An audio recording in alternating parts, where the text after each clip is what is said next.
The story of the cast of this film is too good to be true and too simple to be interesting because they both were my first choice. And that never happens. And I met Alicia and James both in London. It just worked out.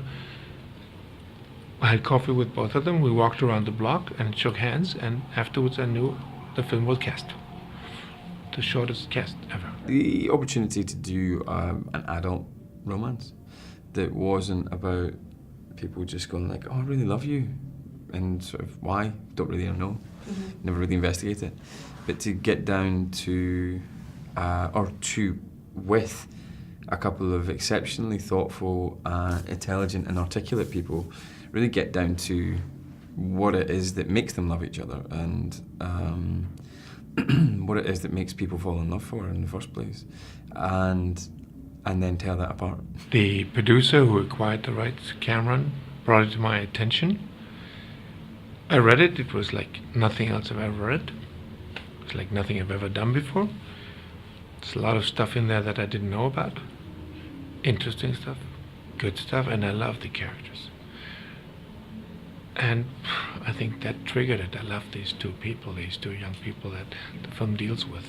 Two very adventurous people who care in a very special way for our world and our planet.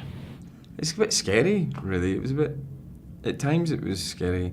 There was a whole part of it where we were doing the incarceration stuff where I was in my cell, which seemed to go on for an inordinate length of time actually for the amount of material we were trying to shoot. And that was horrible. I hate doing that stuff. I've done it a couple of times in my career and you just end up feeling victimised.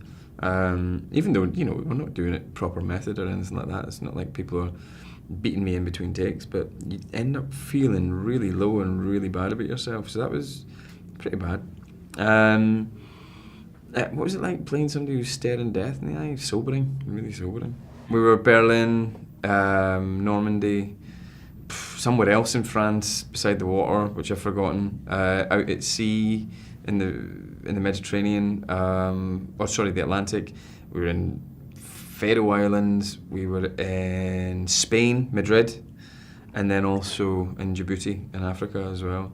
We got our globetrotting on, and it was fantastic. That's one of the things I love about acting as well, is you get to travel and truly see the world in a way that you don't always when you're vacationing.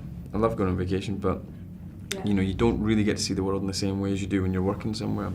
And you get a kind of access and an in-depth access when you're working there that I love and I'm privileged to have.